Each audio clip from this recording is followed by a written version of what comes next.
In this video, we'll walk through converting an existing game that provides virtual currency through IAP to use quarters instead. Let's go! For the sake of demonstration, in this tutorial, we'll use the sample project called Slot Invader. If you desire, you can download it from pocketfulofquarters.com.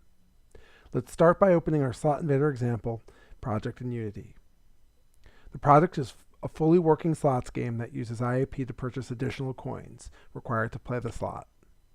In this tutorial, you will learn how to update the project to take advantage of quarters features rather than just plain old IAP to manage virtual currency in a game. In the project pane, locate the script named Purchaser and open it. The Purchaser class includes a variety of IAP-related functions: initialization, purchasing, processing, and restoring. We will now go through each part of the script so you understand how it works. On the top part of the class, before the functions start, we're declaring the product identifiers of our virtual currency packs. In this example, the player can purchase packs of 400, 800, or 1200 coins. The sample project is in its initial status uses plain IAP. You can see the calls to the functions initialize purchasing and buy product ID are uncommented, where the equivalents for quarters are commented. Let's start by having a more detailed look into these functions. This function takes care of initializing virtual currency with plain IAP. This means you won't get all the features that quarters provide. On the other hand, the function initialize quarters purchasing does the same job, but taking advantage of quarters.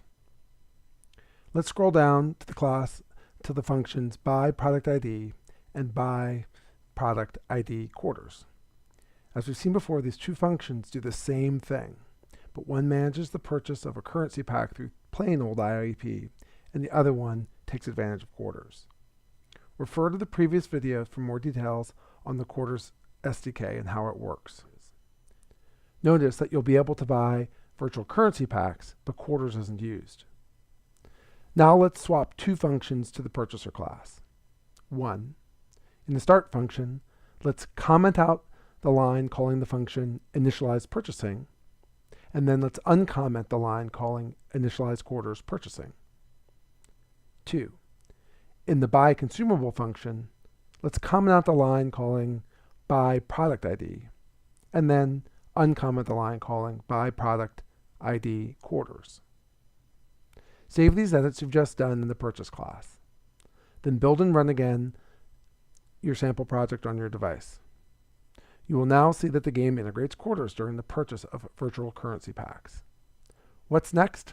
Create something cool and share it. We're also here to help if you have a problem. Join us on Discord.